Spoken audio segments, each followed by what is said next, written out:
I'll stop sharing and I'll introduce our speakers for today. So Suzanne Avis is the postgraduate program coordinator and campus lead in the School of Paramedicine. She's based in Sydney at the UTAS Roselle campus. She has a background in out of hospital and emergency care research and teaching, working with the American Heart Association, the International Liaison Committee on Resuscitation, the Cardiac Society of Australia and New Zealand, New South Wales Ambulance, and the Australian and New Zealand Committee on Resuscitation. Suzanne cares deeply about finding ways to ensure that evidence-based, self and compassionate healthcare is accessible for everyone. And she also cares about her veggie garden, and she worries about that too. And I really love that I have my veggie garden as well, Suzanne.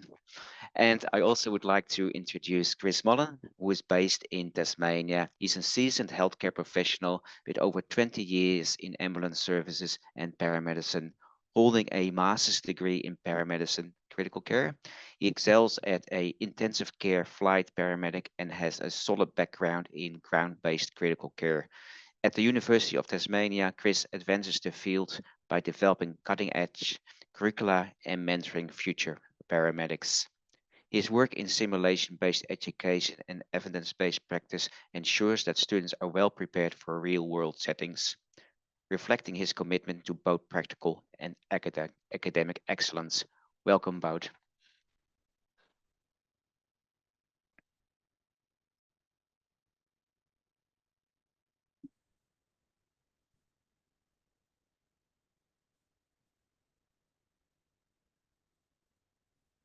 Chris, you're going to start for us? Yeah, you wanted me to go first? Yeah. Thanks for the introduction, Peter.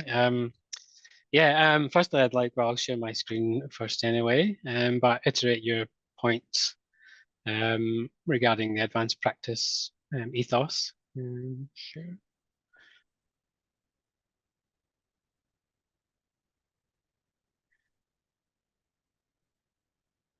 Can everyone see that?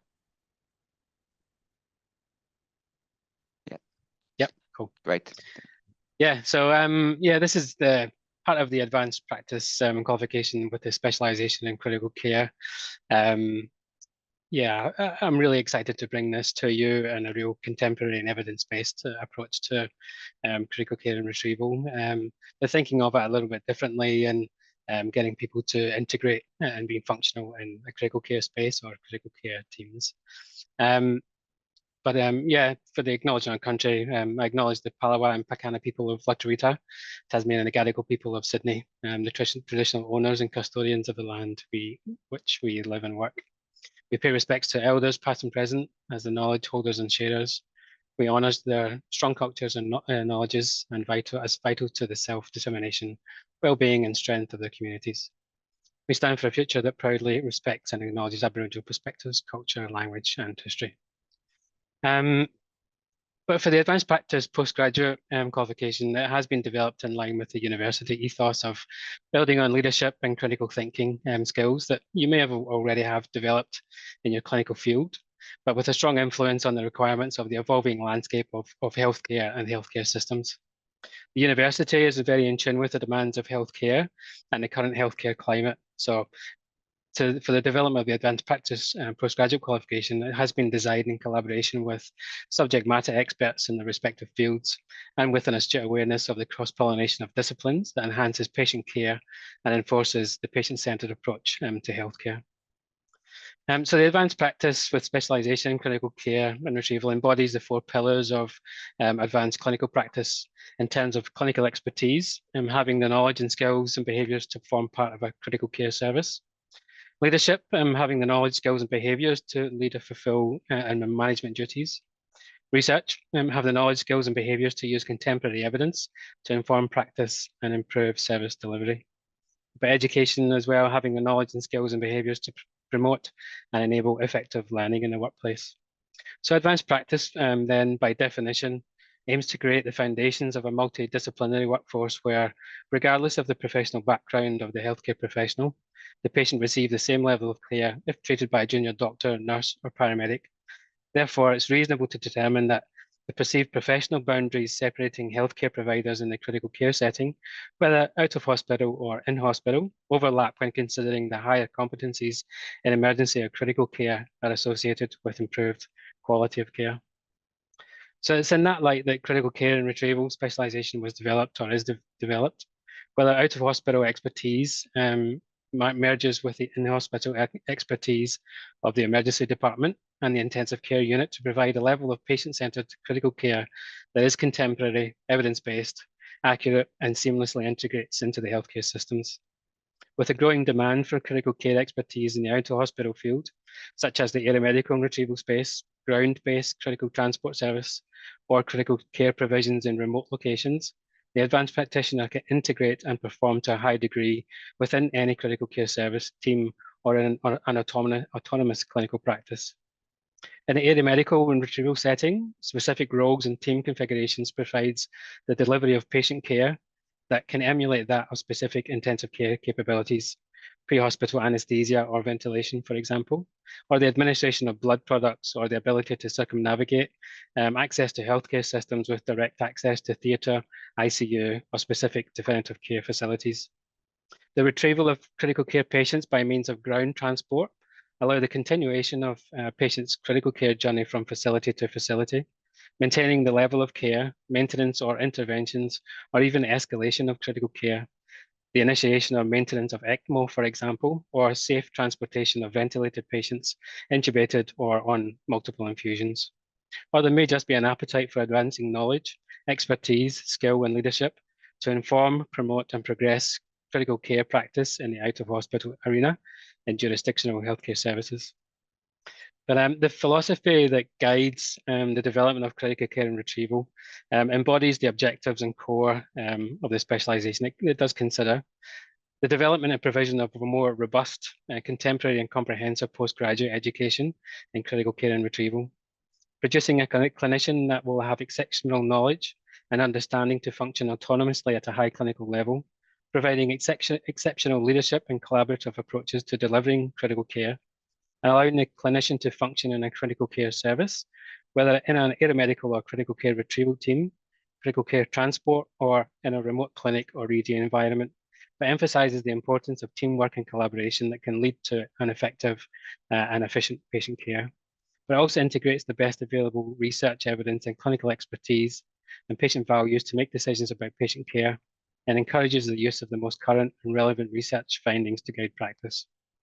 So the aim of the specialisation is to explore relevant patient-centred critical care management strategies required in an out-of-hospital environment, and to enhance the knowledge and understanding of the clinical presentation and underlying pathophysiologies of severe and life-threatening injuries or illness, as well as proposing and enabling the facilitation of critical care interventions specific to the patient's clinical presentation. By acknowledging, interpreting, and rationalising the patient's clinical status, and by having a more comprehensive understanding of the underlying pathophysiologies, a greater understanding of the patient's clinical trajectory will better inform critical care required in the patient's journey to definitive care. So the 3 units of study that comprise the critical care retrieval specialisation covers 3 main domains, but with a sole focus of optimising patient physiology. Firstly, the respiratory unit will focus on optimising respiratory physiology in a critical care setting. The unit will focus on developing advanced knowledge and applied skills for airway management, oxygenation and ventilation interventions to support those patients with acute or complex medical or traumatic etiologies. We will explore the current climate in healthcare systems and where advanced practitioners integrate into critical care teams, ECMO teams, neonatal pediatric transport teams, and in the aeromedical and retrieval setting. Exploring these perspectives sets up the rest of the unit with recognizing the requirements necessary to operate and integrate into the out-of-hospital critical care environment. We will recognize the importance of understanding the underlying pathophysiologies of severe and life-threatening conditions from either pathological or traumatic etiologies, and identify the critical ill patient from the interpretation of the range physiological data to then inform evidence-based clinical management strategies. However, to optimize respiratory physiology, we must have an acute understanding of both the mechanical and functional aspects of the respiratory system. to optimize oxygenation and ventilation. It is with this understanding that we can investigate more effectively the critical care interventions that are available and implemented to optimize and support respiratory function, tissue perfusion, and end organ perfusion. Ensuring adequate oxygenation occurs means the rationalization of several strategies to establish and maintain adequate airway patency, airway pressures, airway flow to the lung tissue. We will then explore these concepts in depth as we learn to evaluate the anatomy of the airway and assessment of any challenges to establishing airway patency, airflow, and strategies employed to secure an advanced airway and accurate ventilation of the lungs. Out of hospital anesthesia by means of rapid sequence induction has always been a debated topic in the literature, but in this unit, we will explore the process of RSI through a micro lens. Out of hospital RSI is not just to intubate, it's not just to put someone to sleep and ventilate, but it's an adjunct to optimize oxygenation and ventilation, to optimize tissue perfusion, and to provide a strategy to manage pathophysiologies that threaten respiratory function and end organ perfusion. We will explore RSI as a treatment strategy or intervention package that can be used to ensure carbon dioxide levels are controlled in specific etiologies, the management of traumatic brain injury, for example. In order to do that, we need to have a level of understanding of ventilator function and ventilator modes that ensures the ventilating strategy is specific to the patient. We will explore both non-invasive and invasive ventilation strategies from a physiological approach and from a technical approach, where we will have the opportunity to familiarize ourselves with the functionality of transport ventilators used in the field. We'll use the Hamilton T1 ventilator, for example. But what I'm most excited about in this specialization, this unit in particular, is the opportunity to use world-class facilities available at UTAS that will allow us to teach and gain proficiency in critical care skills and interventions. I'm sure you're all, or most of you are aware of the highly acclaimed airway course by Dr. Rich Levitan. But here at UTAS, we have the same opportunity and capability to teach and acquire advanced airway management skills on cadaveric tissue.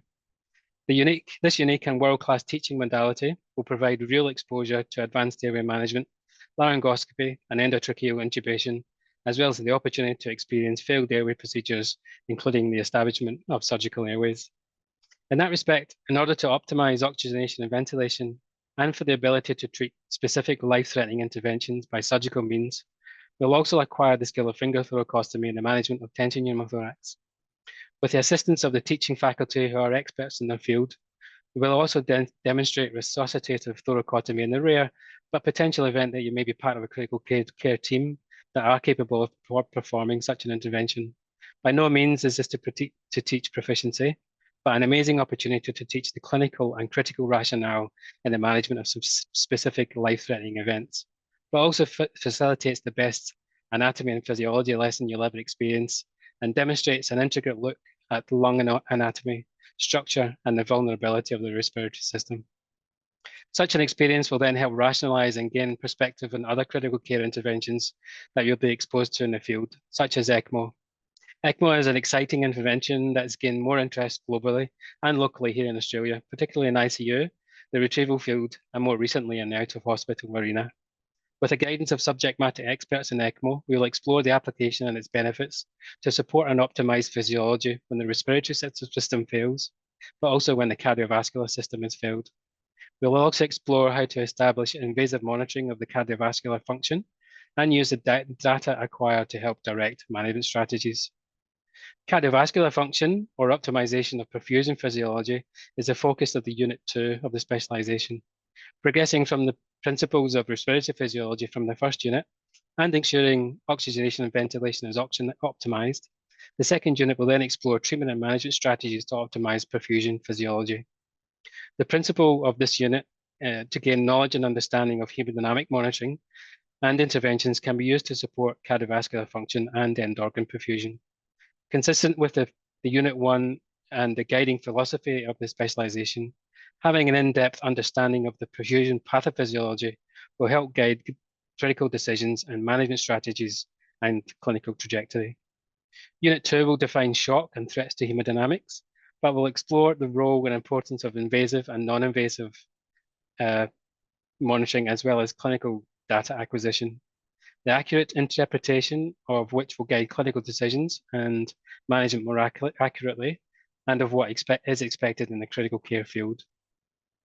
Understanding the pathogenesis of threats to perfusion by exploring sepsis and multiple organ dysfunction, for example, will provide you the ability to recognize and manage severe illness and strategies to support tissue perfusion. To guide you in this, we will also explore the importance and value of invasive monitoring and use data obtained to direct treatment and management. So blood gas analysis and interpretation will also play a major role in targeting patient-centered management strategies. From an invasive monitoring and clinical data acquisition perspective, we will move to explore types of mechanical circulatory support that may be encountered in the clinical practice. From the common pacemaker to implantable cardiodefibrillator, to more invasive strategies such as intra-aortic balloon pumps, ECMO and Rebora, for example.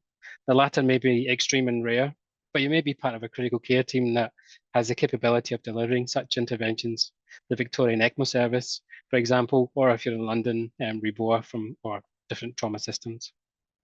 In that respect, major trauma remains a major healthcare burden, but where critical care and interventions play a vital role. From specific injury identification and management, we will explore the threats to perfusion, but also the principles for hyperperfusion states and damage control resuscitation, and interventions that can be used to manage severe trauma, blood and blood products, for example. It's also essential to understand the trauma system in your jurisdiction, its capability as what shock indices are, and the injury severity scores, what they actually mean for patient outcomes. Traumatic brain injury will also be explored in more detail. In conjunction with the learnings from Unit 1, we will be able to manage TBI much more effectively and understand strategies to control physiology to offset secondary brain injury developing any further. By gaining an in-depth understanding of the principles involved in optimizing both respiratory and perfusion physiology, we will then explore how these can be applied in special populations, such as the pediatric population, the elderly, and obstetric patients. In the third unit, critical care in the special populations, we will apply all of our new knowledge and understanding to these populations, but identify and modify our strategies for each population in consideration of different etiologies. In addition, we will be able to propose specific preparation and management strategies for critical care patients to be transported to higher levels of care by means of ground transport or by air. Exploring these settings will provide the knowledge and understanding of the consideration for safe transport and the stresses that specific modes of transport may have on the patient and the clinician for that matter. Whether by ground-based transport or air, safe and efficient packaging is essential for the transportation of critical care patients. Ensuring that all of the infusion lines remain intact, ventilator settings remain connected, sets remain connected and not obstructed. The amount of medications and infusions and medical gases are sufficient for the journey, and that access to the patient is optimized in the case of an emergency or critical incident. In addition, the stresses of flight will also be examined, and the effect of altitude on physiology, and being able to modify and adapt treatment strategies. The stresses of flight is also a major component in understanding the effects on physiology. Again, not just for the patient, but the potential effects on the clinician. All in all, the critical care and retrieval specialization has been developed with a highly skilled and experienced clinician in mind to develop the clinical knowledge and understanding to be able to not just step into, but integrate and function at a high level in any critical care team, retrieval environment, or clinical environment. I hope that this, and with the world-class teaching facilities and modalities available to you at UTAS, will be enough to confirm your curiosity or desire to study the advanced practice postgraduate qualification with the critical care and retrieval specialization. But to put all this into context, I wanted to share a case that demonstrates the very essence of what we're trying to achieve in this course. Not far from Hobart, 23 k's from the Royal Hobart Hospital to be exact, is Baskerville Raceway, that has been an icon in the Tasmanian motorsport industry since the 1950s. The track itself is a 2-kilometre track that boasts a fast straight, off-camber corners, and a relatively blind corner at the top of a steep hill, and hosts all sorts of car race categories, motorcycle racing, sidecar racing, and even duathlon races for those who would rather run, bike, run. It was at the top of the steep hill on the 3rd of June last year, where a sidecar racing duo lost control at high speed, separating from the machine, both suffering severe injuries. The youngest of the racers, an 18-year-old male, had been thrown several meters from his sidecar and was quickly attended to by the event organisers, first responders. He was initially reported to have a fractured leg, and an ambulance was requested. Now, full disclosure, he did have a fractured leg, a fractured femur to be exact, but that was not all. If I was to disclose to you at this point a list of injuries he did have after imaging at the ED, then I hope it raises some questions. Did this young man survive? If he did survive, what was the outcome? And if the outcome was positive, why was it so positive? The answer to all these questions lie primarily in the young man's desire to live. But secondary only to that is the quality of care that he received throughout his journey. From the site of the incident to the emergency department through to ICU, being transferred from the Royal Hobart Hospital ICU to the Alfred Hospital in Melbourne and back again to the Royal Hobart Hospital and eventually home. And dare I say it, back racing again. However, on the day when the ambulance was arrived, the crew were presented with a young male who was unresponsive, pale and sweaty, agitated with breathing and thought to be rapid breathing and thought to be deteriorating. They managed the patient as best they could within their scope of practice, and where they were able to quickly assess and recognize the presence of a traumatic head injury, chest wall injuries, and reduced air entry on both sides. The presence of hyperperfusion and quickly applied a pelvic binder prior to addressing the fractured femur. They even had the situational awareness to request additional intensive care paramedic crews, as well as activating a HEMS team comprising an emergency consultant and flight paramedic. On the arrival of the backup crew, they quickly assessed and agreed with the injuries reported. It was recognized very quickly that the polytrauma complicated by a traumatic brain injury necessitated specific goal-targeted management and specific interventions to try and optimize oxygenation and perfusion, with a view of offsetting at least attempting to manage to offset the development of brain swelling and rising intracranial pressure. With the patient spontaneously breathing and oxygen saturations in the 70s, a very low blood pressure, the aim was to assess the presence of a tension pneumothorax, where the breath signs were found to be absent on the right, but still present on the left. The paramedic was also able to perform a needle chest decompression with the immediate response from the patient. From being GCS3 and unresponsive, he became more active but agitated. It was presumed that the release of the tension pneumothorax was enough to reduce intrathoracic pressure, causing obstructive shock in an already poorly perfused patient, meaning that they had at least attempted to improve cerebral perfusion and had a positive influence on secondary brain injury.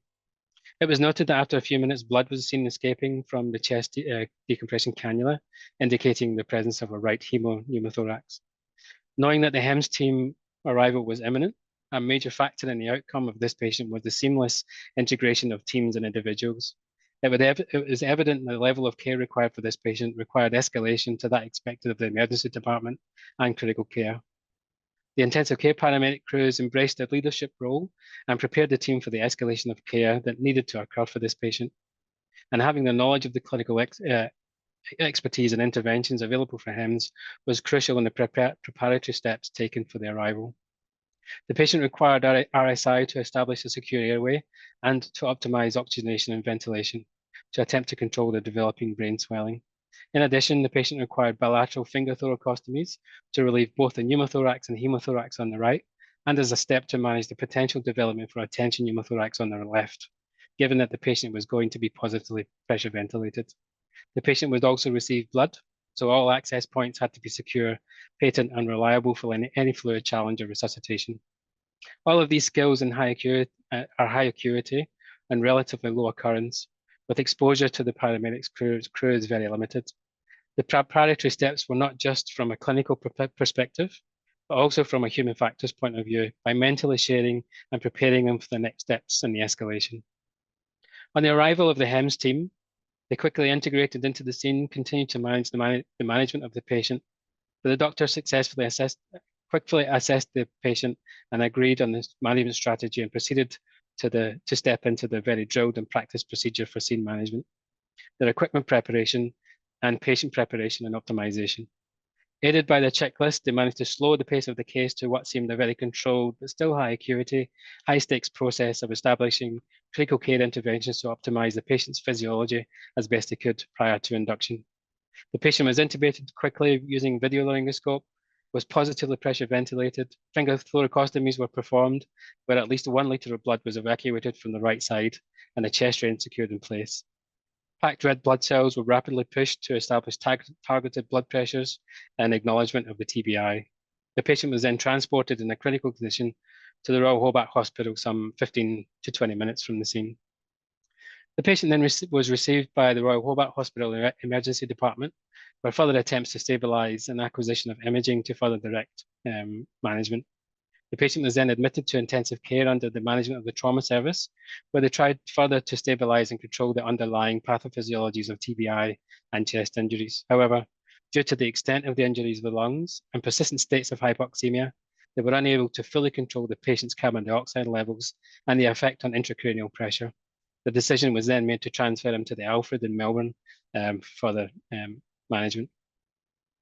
The transfer of the patient was organised through the VECMOS, or the Victorian ECMO Service, where the team consisting of specialist ECMO doctors, critical care nurses and paramedics were flown from Melbourne to initialise the ECMO and transport the patient safely to the Alfred.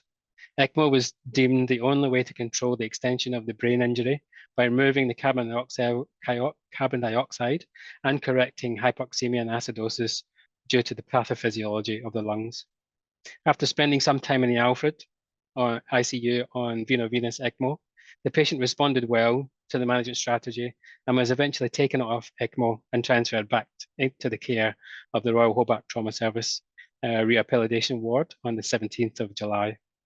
He was rehabilitated over the next few months and eventually discharged home on the 9th of August, almost 60 days after the incident, with hopes of returning to work and racing as soon as he could. So to wrap this up, I hope that the brief summary of what you can expect from the specialisation units and critical care retrieval unit was enough to confirm your interest in pursuing further study in advanced practice.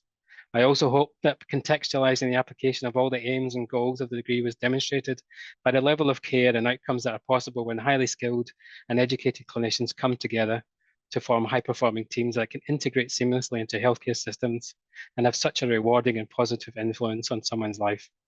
And I'd like to thank Harley Phipps for sharing his remarkable story from severe life-threatening injury to a remarkable recovery. So, thank you.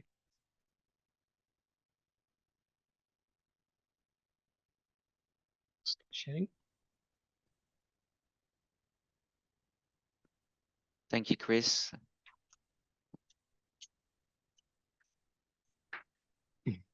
Would you like to move straight on? That'll be great, yeah, and we'll have questions at the end. Thanks for that. Beautiful, thank you. If you give me a moment just to share that again.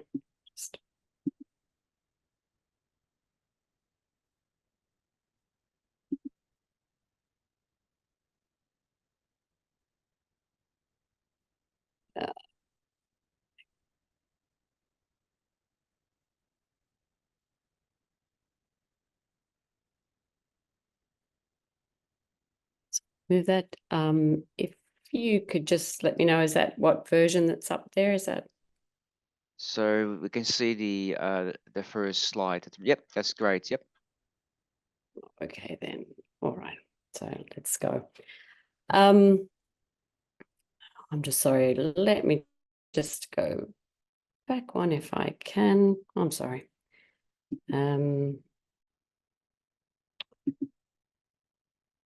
Yeah, sorry, just mucking about here because I have a few ideas what I'm doing. All right, so I'd just like to welcome everyone today. If I can just sort my screen out. Yeah, all good now? Yes, Chris, thank you. All good. Right. Yeah, sorry. Welcome everyone today.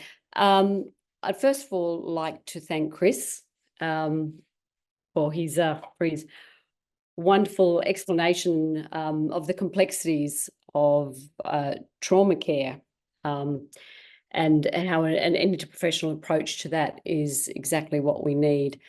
I'm going to speak to you about something that's probably far less sexy, but I'd like to maybe argue is more complex or equally complex and maybe more urgent for the healthcare system as a whole.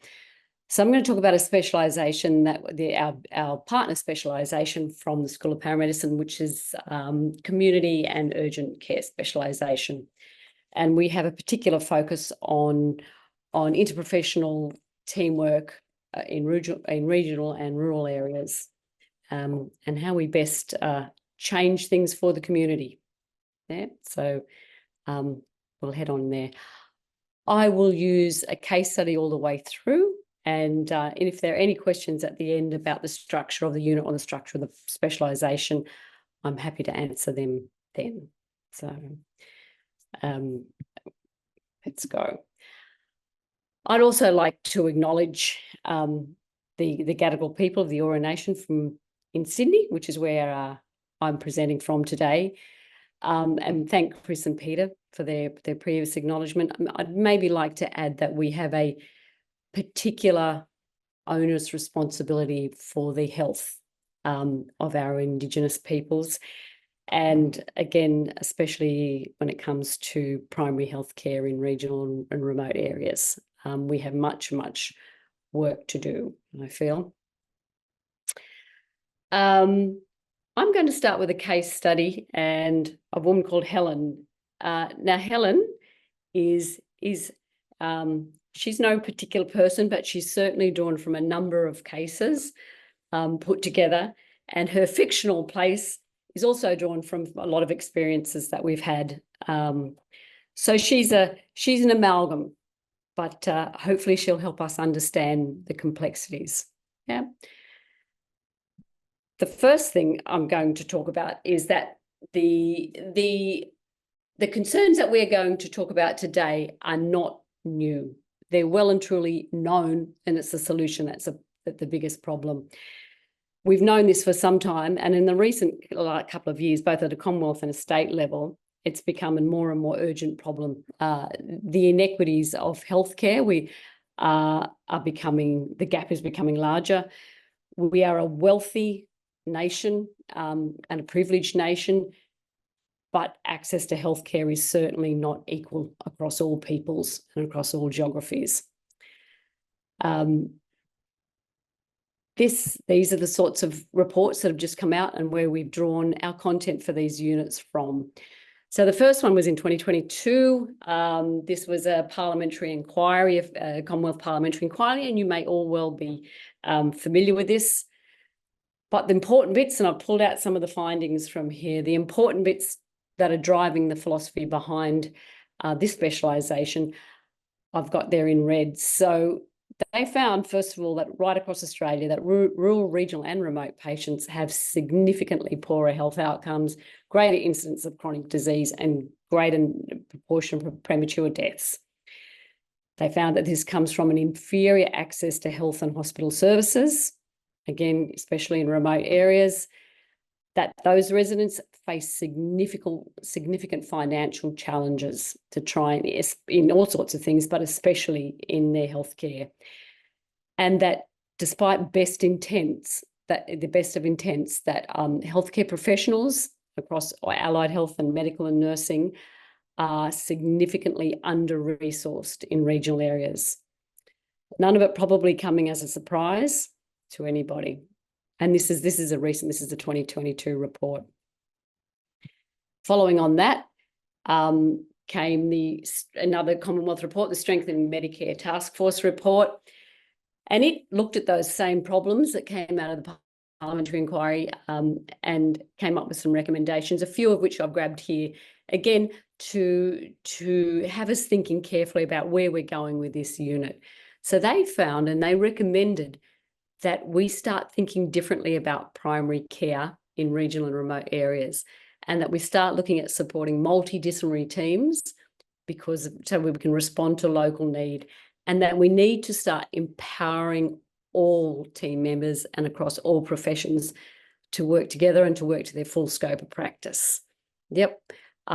They felt that federally and on the state level, we need to support local health system integration to be able to support person-centred care.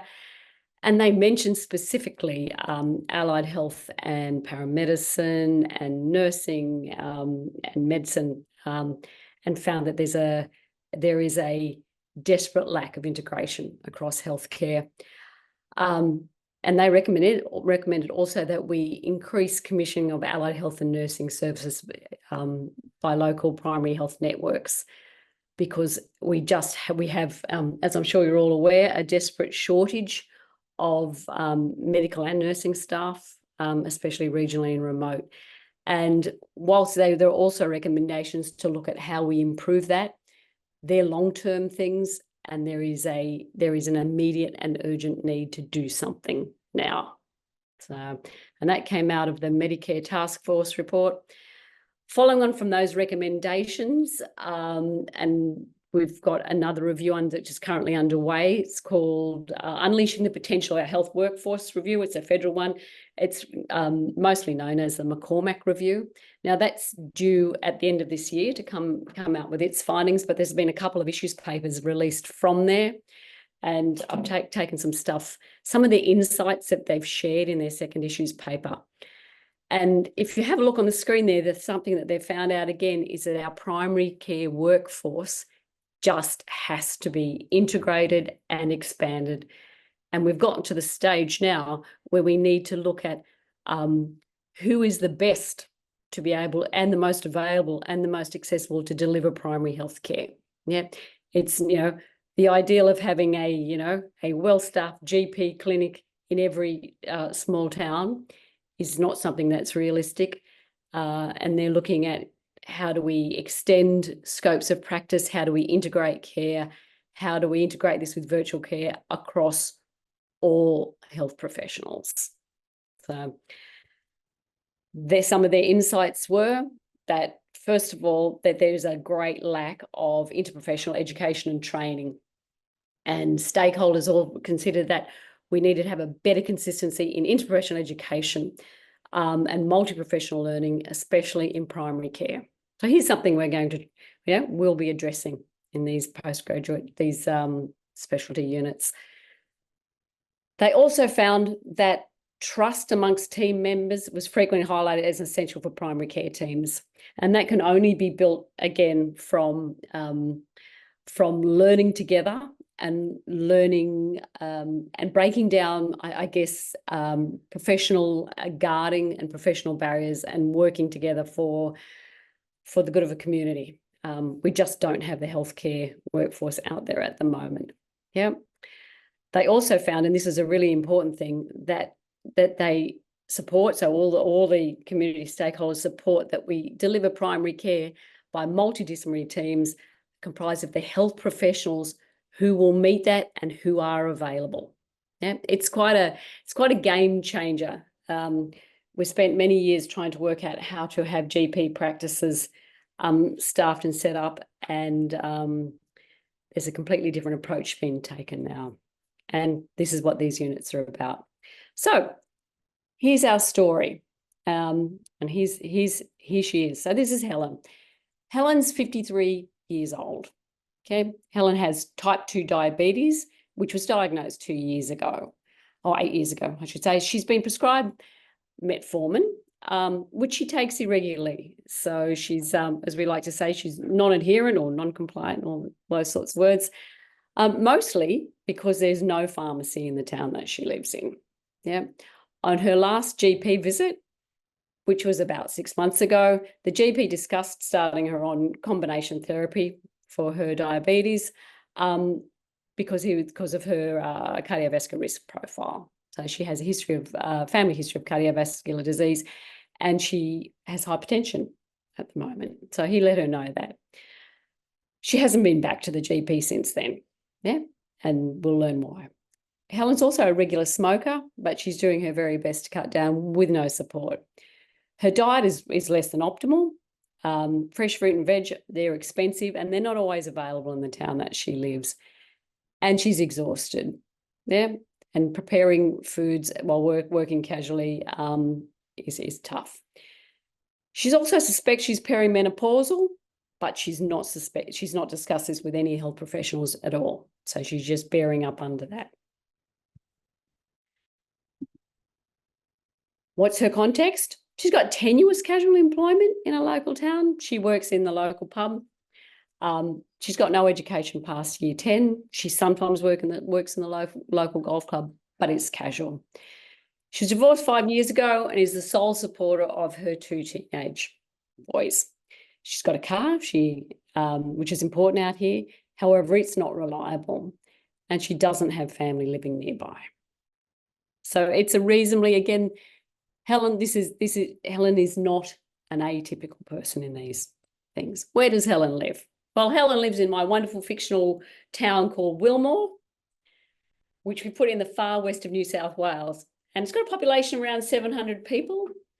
This town, or her town, has one central school that's primary and high school. It's got one pub that's fairly well visited, one RSL, a small poorly stocked supermarket, a couple of other small businesses, and she's watching them all close down just locally.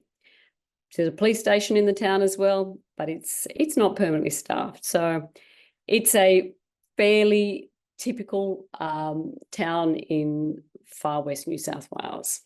And there are not dissimilar towns in Queensland and in regional Victoria and Tassie and Western Australia, so right across the country. What does healthcare look like in her town?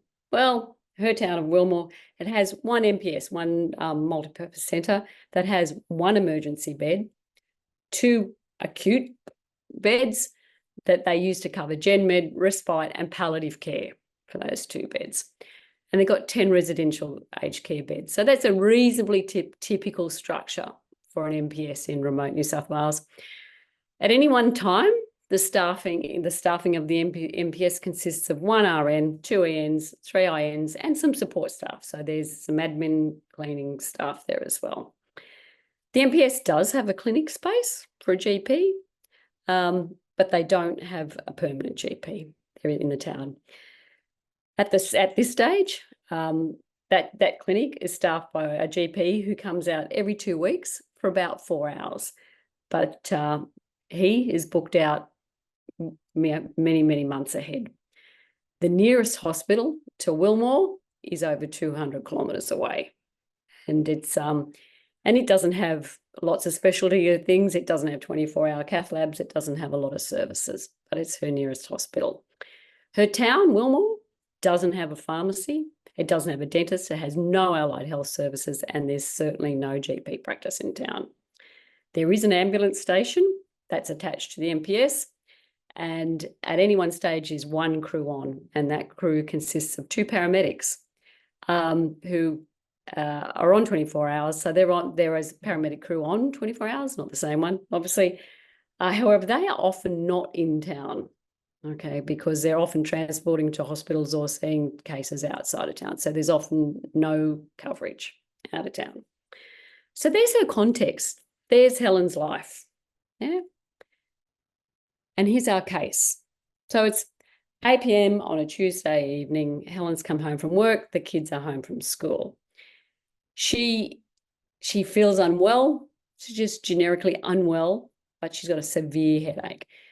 She hasn't got any of her diabetes medication at home, and that's due to all sorts of things that are probably a combination of a lack of access to pharmacy, a lack of medication support for her, and depression. So she hasn't had that, and she hasn't taken any. She takes it intermittently at best, and she hasn't taken any at all for the last 24 hours. She starts to feel so unwell that she calls an ambulance because she simply doesn't know what else to do or where else to go. So they get there, and they're a junior crew because, you know, we've got one who's been out 2 years and one who's about 1 year from university, because that's how it goes in regional New South Wales. We rarely get specialist paramedics in these small towns. And they find that she's febrile, that her BGL is up at 13.5. She's slightly hypertensive and slightly tachycardic. They are recommending that they take her to the local MPS because she is unwell. There's no other pathways in the local town. They can treat her, even as non-specialist paramedics. They can administer some fluid and all sorts of things. However, they can't do that without transporting her to the MPS. She's really reluctant to go. She's concerned about not going to work tomorrow. She's concerned about the boys being at home by themselves. But the paramedics convince her that that's the most important thing. So she's transported. They take her. So they drive her to the MPS, which is a couple of kilometres away. She arrives. The RN there sets up some intravenous fluids for her, but can't do much else. She's not a nurse practitioner. She doesn't have any prescribing rights. They don't have ECAT protocols there. She has done what she can. She rings VCare, so she rings a virtual care line for the regional areas and says, here's our case, what do we do? And she's told by the doctor in VCare that they need to have her transported to her nearest hospital, which is 200 kilometres away, for her care. Now, Helen, we like to say, so we tend to use a terminology that she refuses. She refuses that transport. But really, she can't go. She's not able to go. She has no one to look after the children. She has no way to get back from that hospital. Yeah. And we have a community that's then vulnerable, because that means that that ambulance crew that take her are out for the rest of the evening, and the rest of the community has nobody. She's frightened, but she doesn't see that she has any other choice. And Helen goes home. Helen goes home. This case ends about 48 hours later, when one of her sons calls an ambulance again. Yep, her 12-year-old son calls an ambulance, and Helen is critically unwell and is then retrieved. So a retrieval team then takes her not to her local hospital 200 kilometres away, but to a major tertiary centre over 600 kilometres away. And things don't get much better for Helen there. Yeah. So what went wrong? Okay, what went wrong there in Helen's case? And I guess we unpick here that it's hard to actually think about what went wrong in there was no particular clinician that did anything wrong. They all worked within their remits. They all worked within their scope of practice. They all did what they could. Yeah. But Helen was critically unwell. What can we do? Yeah. And it's worth thinking about the challenges that Helen has. So up until now, Helen has had to be her own healthcare concierge. She's trying to navigate multiple healthcare systems to look after her chronic illnesses. There isn't a GP in her town. She doesn't have shared record keeping. She has a bunch of problems that are only going to get worse. And a lot of them and it's that horrible interplay, that horrible cycle of lack of income, of poverty and chronic illness, and lack of access to healthcare. There's a disconnected healthcare system. We'd like to think that Helen would never have got to this place to start with, that we'd have had a wonderful preventative healthcare system in place and coordinated care, but it's not there. So what could her care have looked like? Okay, it could have looked longitudinal, connected and accessible. That's what we would like. That's what we would like for Helen and for everybody else living in remote care. So what does that look like now? We talked about earlier in the recommendations from the insights from the McCormick report. And they've said that realistically, her care and healthcare for everyone in her community needs to be community-centred and community-designed. They absolutely point out the lack of any longitudinal care for anyone in that community, the lack of access to specialty care and accessible and care. So what's the design? The design is now that we start to look at healthcare delivered by who can and where they can. And that brings in the units that we're looking at, these multidisciplinary units where we look at maybe healthcare that centres in the MPS, but is coordinated by a paramedic. Yeah, a paramedic may be the ideal person and the available person working outside an ambulance service and in the MPS. It may be a nurse It may be an RN who, with an extended scope of practice and integrated within the ambulance service and the MPS and the local hospital, and even the PHN, is able to coordinate care for his or her community. Because the distinct lack is anyone coordinating preventative, primary and secondary and acute care here.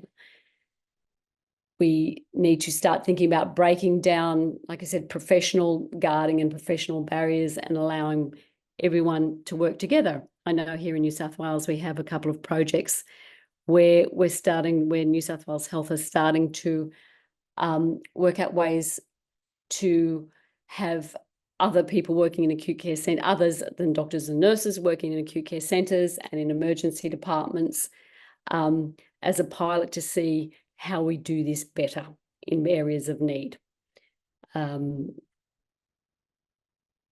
That's sort of where we're at. We're looking at integrating virtual care, and virtual care in a more deliberate and planned implementation, so that we would like Helen to be able to come into her MPS at a time that works around her casual employment.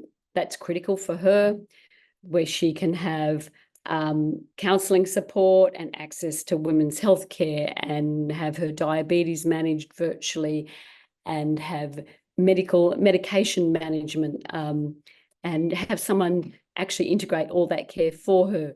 We would like some funding that allowed travel for her to travel to her endocrinologist and a specialist, and in lack of a local, despite lack of a local GP, have someone back there coordinating her care at that MPS. It's the primary care model of relying on rural GPs is not working. So this is where we're looking at primary and community care for other health professions. It's about where I am. Here's my picture of Helen at the end of this, who has now got coordinated her acute care, her emergency care, her preventative care, her primary care. The hospital is feeding back to the MPS. They've organised, the PHN has organised a monthly podiatrist and physiotherapist and pharmacist to her small town to meet needs. But we've got a long way to go. And I think this unit is going to look at the units within this specialisation are going to look at what do we need to do to change hearts and minds of all clinicians, and what pressures do we put upon a system. We need system change and we need clinician change. And I look forward to going on that journey with everyone. And thank you. Thank you very much.